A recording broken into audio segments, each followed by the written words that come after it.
ओम नमो भगवते वासुदेवाय. भगवद्गीतेचा दुसरा अध्याय.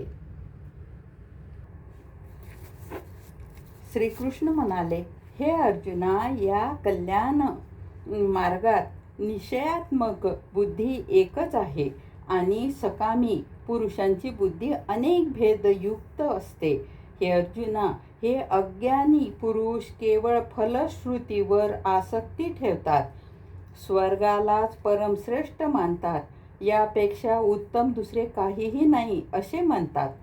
ते अविवेकी लोक जन्मरूपी कर्मफल देणाऱ्या आणि भोग व ऐश्वर्य यांच्या प्राप्तीसाठी नाना प्रकारच्या क्रियांचा विस्तार करणाऱ्या अशा या दिखाऊ वाणीला बोलत असतात.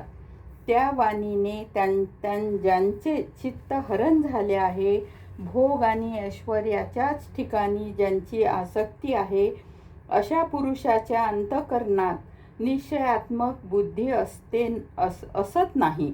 हे अर्जुना, सर्व वेद तिन्ही गुणांच्या कार्यरूपी संसाराला विषय करतात, अर्थात प्रकाशित करतात. म्हणून तू असंसारी अर्थात निष्कामी आणि सुखदुःखाधिक द्वंद्वरहित नित्य वस्तूंमध्ये स्थिर आणि योग मोक्षाला न इच्छिणारा व आत्मपरायण हो. कारण ज्याप्रमाणे मनुष्याला सर्व बाजूंनी भरलेला मोठा जलाशय प्राप्त झाला, म्हणणे लहान जलाशयाचे जेवढे प्रयोजन राहते, अर्थात मोठ्या जलाशयाची प्राप्ती झाली म्हणजेच लहान जलाशयाची आवश्यकता उरत नाही, त्याचप्रमाणे ब्रह्मानंदाची प्राप्ती झाल्यावर आनंदासाठी वेदांची आवश्यकता राहत नाही. तुझा कर्म करणे एवढाच अधिकार आहे, फलामध्ये कधीही नाही. कारण तू कर्माच्या फळाची इच्छा करणारा होऊ नको आणि कर्म न करण्याविषयी तुझी प्रीती नको.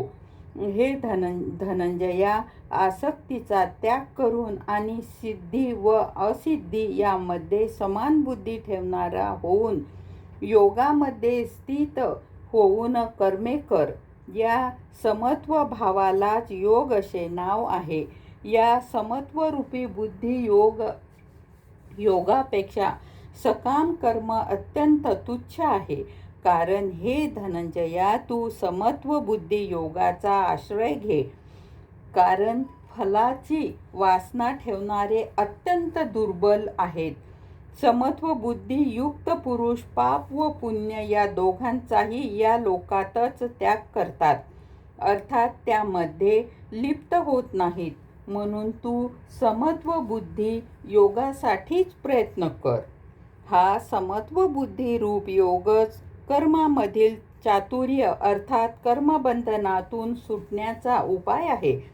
कारण बुद्धियोग युक्त ज्ञानी पुरुष कर्मापासून उत्पन्न होणाऱ्या फलाचा त्याग करून जन्मरूपी बंधनातून सुटलेले असे निर्दोष अर्थातच अमृतमय परमपदाला प्राप्त होतात.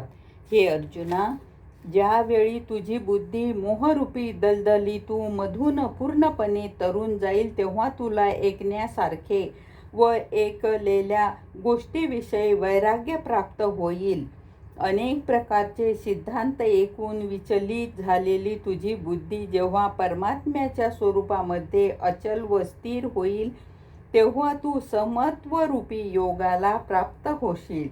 भगवंताची अशी वचने ऐकून अर्जुनाने विचारले की, हे केशवा, समाधीमध्ये स्थिर असलेल्या अस्थित प्रज्ञाची लक्षणे कोणती आहे? स्थितप्रज्ञ पुरुष कसा बोलतो, कसा बसतो, कसा चालतो? नंतर श्रीकृष्ण म्हणाले, हे अर्जुना, ज्यावेळी हा पुरुष मनातील सर्व कामनांचा त्याग करून आत्म्याच्या ठिकाणी संतुष्ट होतो, तेव्हा त्याला स्थिर बुद्धीचा म्हणतात. दुःखाच्या प्राप्तीमध्ये त्याचे मन उद्वेगत रहित असते. दुःखाच्या सुखाच्या प्राप्तीत ज्याची इच्छा दूर झालेली असते, ज्याचे राग, भय आणि क्रोध नष्ट झालेला आहेत, असे मुनी स्थित प्रज्ञ प्रगटला जातो. जो पुरुष सर्वत्र स्नेहरहित झाला आहे, त्या शुभ आणि अशुभ वस्तू मिळाल्या असता प्रसन्न होत नाही किंवा द्वेषही करीत नाही. त्याची बुद्धी स्थिर झाली आहे. आणि ज्याप्रमाणे कासव आपल्या अवयवांना शरीरात सामावून घेतो, त्याचप्रमाणे पुरुष इंद्रियांच्या विषयापासून इंद्रियांना आवरून धरतो, तेव्हा त्याची बुद्धी स्थिर होते. तथापि इंद्रियाद्वारे विषयाचे ग्रहण न करणाऱ्या पुरुषाचे विषय निवृत्त होतात, परंतु त्याचा राग निवृत्त होत नाही. आणि या पुरुषाचा राग देखील परमात्म्याच्या साक्षात्काराने निवृत्त होतो. आणि हे अर्जुना, ज्या अर्थी प्रयत्न करीत असलेल्या बुद्धिवान पुरुषाच्या मनाला क्षोभविणारी इंद्रिय बलात्काराने हरण करतात, म्हणून मनुष्याने त्या सर्व इंद्रियांना वश करून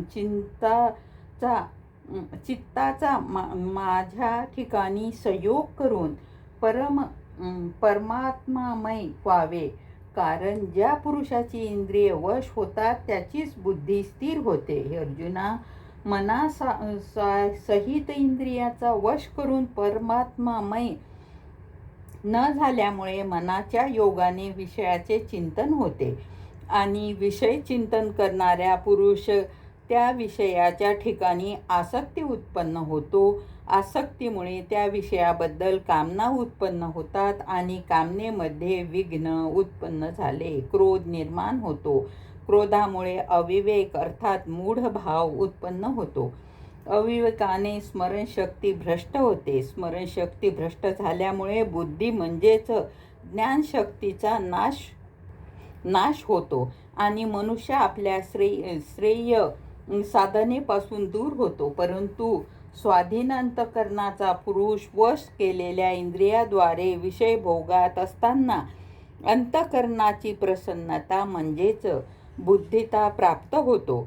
त्या शुद्धतेमुळे मनुष्याच्या संपूर्ण दुःखाचा अभाव होऊन जातो आणि त्या प्रसन्न चित्त पुरुषाची बुद्धी लवकर आणि चांगल्या प्रकारे स्थिर होते. हे अर्जुना, साधन रहित पुरुषाच्या अंतःकरणात श्रेष्ठ बुद्धी असत नाही आणि त्या युक्तीच्या अंतःकरणात आसक्तिभाव सुद्धा नसतो. आसक्तिभाव असणाऱ्या पुरुषाच्या ठिकाणी शांती नसते. मग शांतीरहित पुरुषाला सुख कसे होईल? कारण पाण्यात नावेला वारा हरण करतो, त्याचप्रमाणे विषयावर संचार करीत असणाऱ्या इंद्रियापैकी ज्या इंद्रियासोबत मन राहते, ते एकटे इंद्रिय त्या अयुक्त पुरुषाच्या बुद्धीने हरण करते. म्हणून हे महाबाहो अर्जुना, ज्या पुरुषाची इंद्रिये सर्व प्रकारे इंद्रियांच्या विषयापासून वश केलेली असतात, त्याची बुद्धी स्थिर होते. आणि हे अर्जुना, सर्व भूत प्राण्यांची जी रात्र असते, त्याच वेळी नित्य अशुद्ध बोध स्वरूप परमानंदामध्ये भगवंताचा प्राप्त झालेले योगी जगत असतो. आणि ज्या नश्वर क्षणभंगूर संसार सुखाच्या ठिकाणी सर्व प्राणी जगत असतात, ती तत्वे मुनीची रात्र असते. त्याच ज्याप्रमाणे सर्व बाजूने परिपूर्ण अचल अशा समुद्रामध्ये अनेक नद्यांनी पाणी त्याला विचलित न करता समाविष्ट होते, त्याप्रमाणे ज्या स्थिर बुद्धी पुरुषाच्या ठिकाणी सर्व प्रकारचे भोग कोणत्याही प्रकारचा विकार उत्पन्न न करता समाविष्ट होतात, तो पुरुष परम शांतीला प्राप्त होतो. भोगाची इच्छा करणारा पुरुष शांतीला मुळीच प्राप्त होत नाही. कारण जो पुरुष संपूर्ण कामाचा त्याग करून ममता रहित, अहंकार रहित आणि इच्छा रहित होऊन वर्तन करतो, त्याला परम शांती प्राप्त होते. हे अर्जुना, ही ब्रह्मप्राप्ती झालेल्या पुरुषाची स्थिती आहे. ही स्थिती प्राप्त झाली असता तो योगी पुरुष कधीही मोहित होत नाही आणि अंतकाळी देखील या निष्ठेमध्ये होऊन ब्रह्मानंदाला प्राप्त होतो. या ठिकाणी श्रीमद भगवद्गीते उपनिषदे भगवद्गीतेचा 2रा अध्याय संपूर्ण झाला. गोपाल कृष्ण भगवान की जय. ओम नमो भगवते वासुदेवाय.